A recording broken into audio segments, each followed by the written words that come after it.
오늘 이 새벽에 하나님께서 우리에게 주시는 하나님 말씀은 창세기 48장 10절에서 22절까지 말씀입니다. 저와 여러분이 한 절씩 나누어서 교독합니다.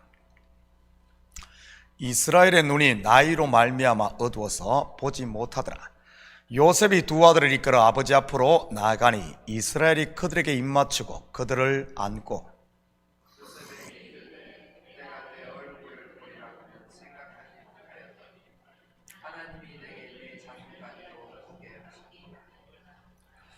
요셉이 아버지의 무릎 사이에서 두 아들을 물러나게 하고 땅에 엎드려 절하고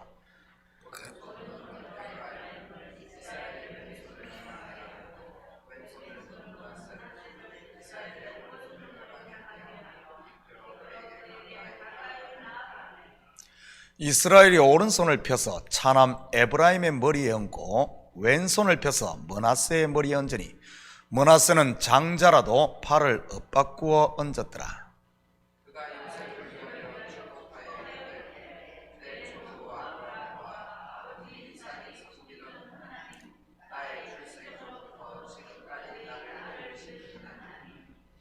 나를 모든 환난에서 건지신 여호와의 사자께서 이 아이들에게 복을 주시오며 이들로 내 이름과 내 조상 아브라함과 이삭의 이름으로 칭하게 하시오며 이들이 세상에서 번식되게 하시기를 원하나이다.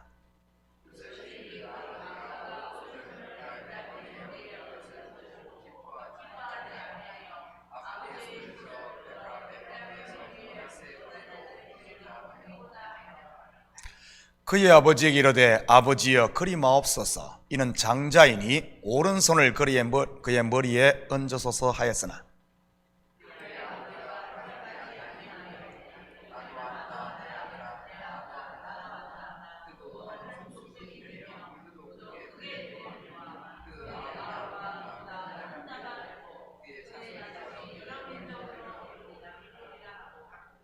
그날에 그들에게 축복하여 이르되 이스라엘이 너로 말미암아 축복하기를 하나님이 내게 에브라임 같고 므낫세 같게 하시리라 하며 에브라임을 므낫세보다 앞세웠더라.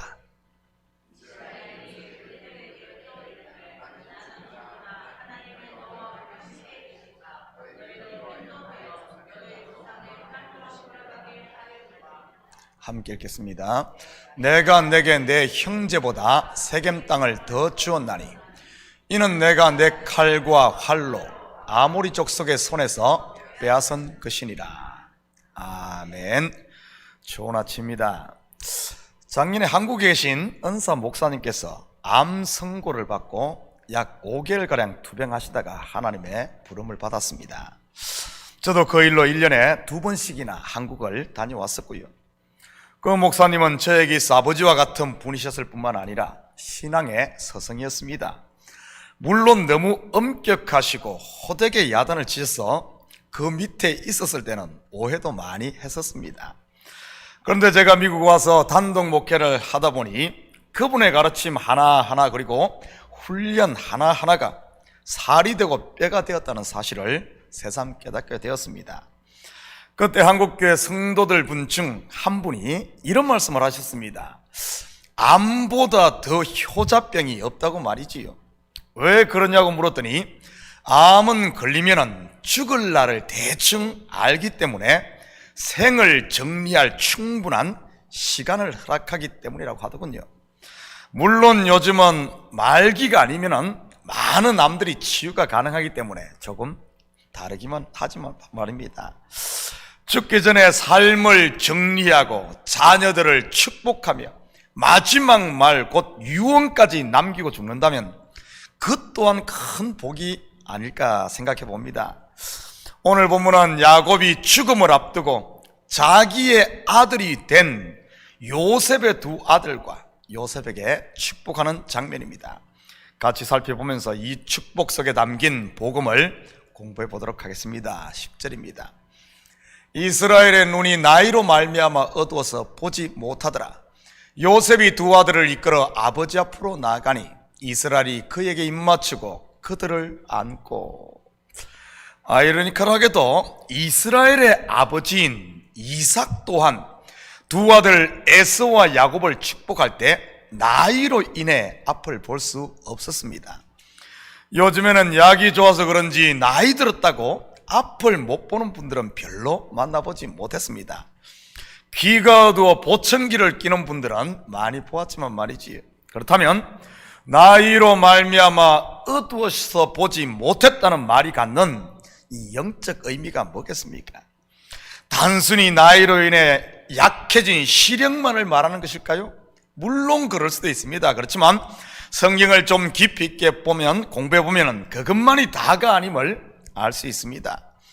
사도 바울이 다메섹 도상에서 예수 그리스도의 빛을 보았을 때도 앞을 볼 수 없었습니다. 그러다가 아나니아가 와서 안수하자 눈에서 비늘 같은 것이 벗겨지며 다시 볼 수 있었고요. 그렇다면 여기서 말하는 눈이 어둡다는 말은 무엇을 말하는 것이겠습니까? 바로 한평생 야곱으로 살던 육신의 눈, 자기라는 눈이 어두워졌다는 그런 말이지요. 나이로 말미암아라는 말은 이제는 그만큼 성숙을 이뤘다는 그런 말이고요. 열매로 치면 잘 익은 것이지요. 그래서 잠언 16장 13절에서는 백발은 영화의 면류관이라 의로운 길에서 얻으리라고 한 것이고요. 이처럼 육의 눈, 곧 세상의 눈이 어두워지면 어떻게 됩니까? 바로 영의 눈이 열리는 것입니다. 14절입니다. 이스라엘이 오른손을 펴서 차남 에브라임의 머리에 얹고 왼손을 펴서 므낫세의 머리에 얹으니 므낫세는 장자라도 팔을 엇바꾸어 얹었더라. 아버지가 눈이 어두워 볼 수 없었기에 요셉은 아버지의 손을, 오른손을 므낫세의 머리에, 그리고 왼손을 에브라임의 머리에 얹어 주었습니다. 그런데 이스라엘이 어떻게 합니까? 이렇게 팔을 엇바꾸어 얹고 축복을 합니다. 무슨 의미겠습니까? 차자인 에브라임을 앞세움으로 장자의 축복을 빌었다는 말입니다. 나중된 자가 먼저 되고 먼저 된 자가 나중되네요. 어디서 많이 본 장면 아닙니까? 바로 이삭이 에서와 야곱을 축복할 때도 분명 야곱은 차자였는데 장자의 축복을 받습니다. 물론 그때는 어머니 리브가와 야곱이 아버지 이삭을 속여서 받았지만 말이지, 아무튼 같은 장면이 성경에는 계속 재현됩니다. 여기만 그럴까요? 아닙니다. 성경 전체가 같은 맥락입니다. 이스라엘의 왕이 세워질 때도 마찬가지고요. 사울이 먼저 왕이 되지만 결국 다윗의 왕대가 이어지므로 다윗이 이스라엘 왕의 장자가 되지요. 이것은 무엇을 말하는 것이겠습니까? 사도 바울이 로마서에서 설명한 율법이 먼저 오지만 결국 나중에 온 진리, 곧 예수 그리스도로 말미암아 구원이 이루어짐을 말하는 것입니다. 스스로 쌓은 율법의 의가 아닌 그리스도의 의, 곧 하나님의 은혜로 말이지. 무화과 나무 잎으로 만든 옷이 우리의 허물을 가리는 것이 아닌 나중에 온 하나님께서 친히 준비해 주신 짐승의 가죽옷으로 된다는 그런 말입니다. 물론 이 가죽옷은 하나님의 의, 곧 그리스도로 말미암는 의를 말하는 것이지. 21절입니다.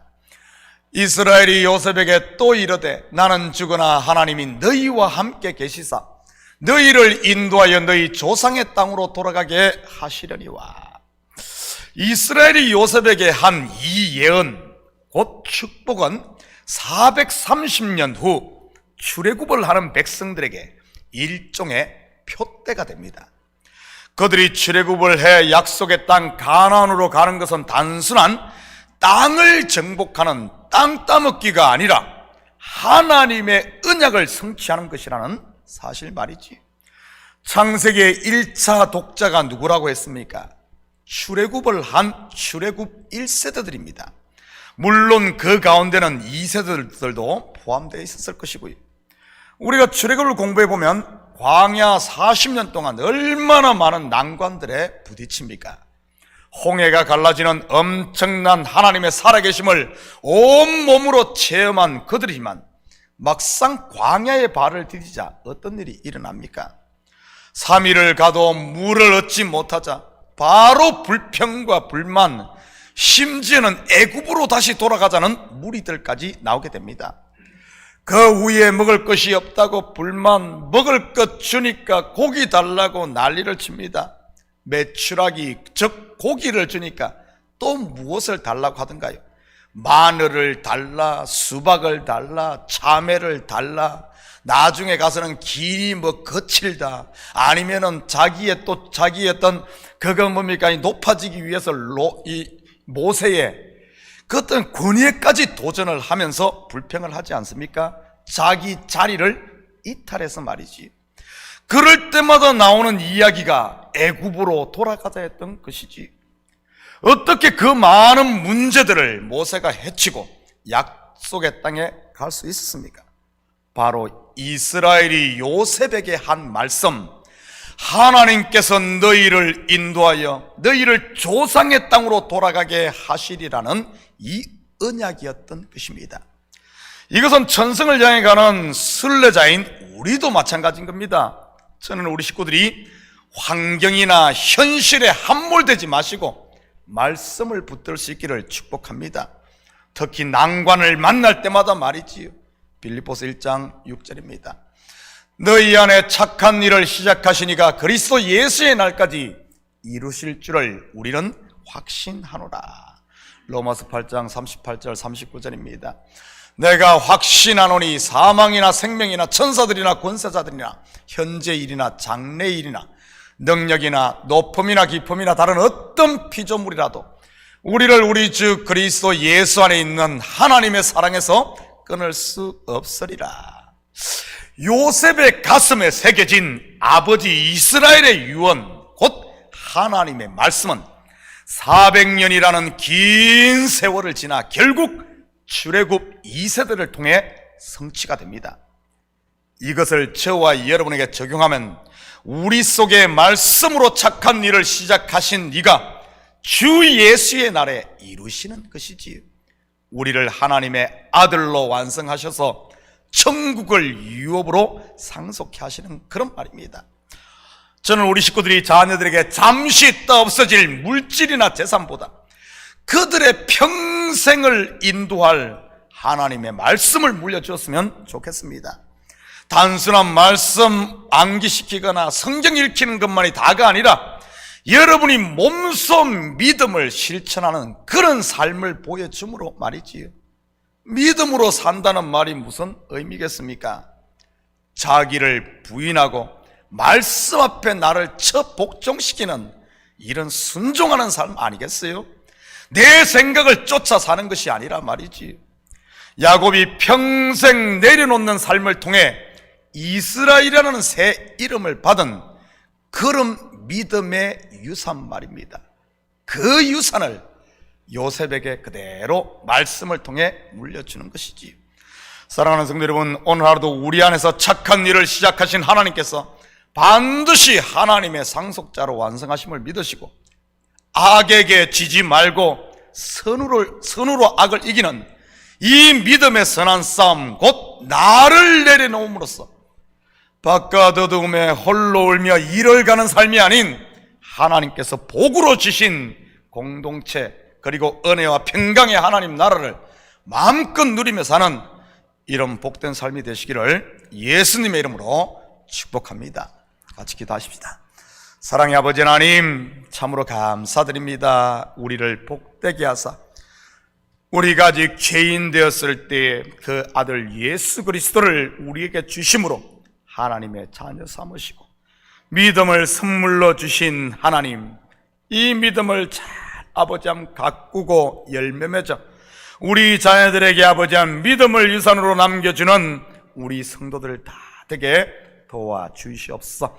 그래야 우리 자녀들이 아버지 하나님, 부모가 물려준 이 믿음의 유산 평생 아버지 하나님 붙들고 또 주 예수의 날에 완성하는 이런 일이 일어나게 하시고 우리 성도들 아버지 하나님, 오늘도 선한 싸움 싸울 수 있는 이런 믿음의 용사들 다 되게 도와주시옵소서.